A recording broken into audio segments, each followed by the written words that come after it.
একা ছিল রফিক আর শফিক, দুই বন্ধু। দুইজনেই বাইটটা মগো বরিশলের পোলা।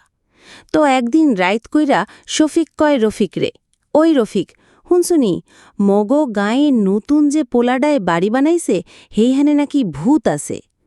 রফিক মুচকি হাইসা কয়, আরে ধুর মিয়া, ভূত ফুত কিচ্ছু নাই, সব আজাইরা কথা। শফিক কয়, না দোস্ত, সত্যি কইতাছি, রায় তৈলে নাকি চিক্কুর চেঁচামেচি হুন যায় আর নানান আজব ঘটনা ঘটে। রফিক কয়, আচ্ছা চল দেহি কি কনের কি, আইজ রাইত মগো দুইজনে হ্যাগো বাড়ির যামু আর দেখমু ভূত আছে কি নাই। শফিক প্রথমে একটু ডরাইছিল, কিন্তু রফিকের জোড়াজুড়িতে রাজি হইল।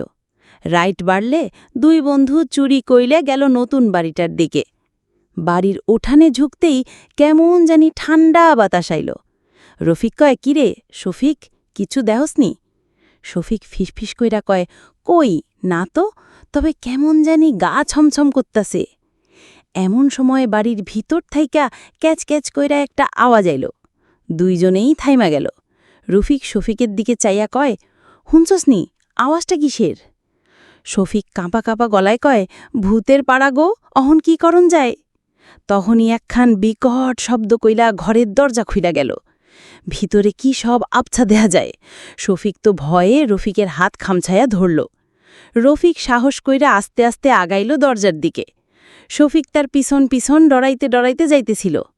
যেই না রফিক দরজার কাছ থেকে কি দিছে, অমনি ভিতর থেকে একটা লম্বা চিকন সাদা মূর্তির মতো কিছু একটা উফ কইরা শব্দ কইরা উঠাইল। শফিক তো ভয়ে এক চিল্লাই মারছে, আব্বা গো ভূত, আর দৌড় দিছে। রফিকও প্রথমটায় একটু ডরাইছিল, কিন্তু পরক্ষণেই দেহে যেইটা ভূতের মতো লাগছিল হেইটা আর কিচ্ছু না, বাড়ির মালিকের বউয়ের শুকাইতে দেওয়া ধুতি। বাতাস আর অন্ধকারে উইড়া আইছিল আর বিকট শব্দ করে দরজায় বাড়াইয়া দিছিল।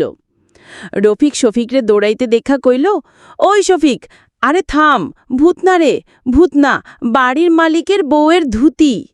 কিন্তু শফিক তো ততক্ষণে গ্রামের মেঠোপথ ধইরা চম্পট। রফিক হাইসা কয়, শালার ভূতের ভয়ে ধুতিরেও ভূত বানায়া দিল। আর সেই দিন থাইকার রফিক শফিকরে দেখে লেই খালি কয়, ওই ধুতি। আর শফিকও লজ্জায় মাথা নিচু কইরা হাঁটে।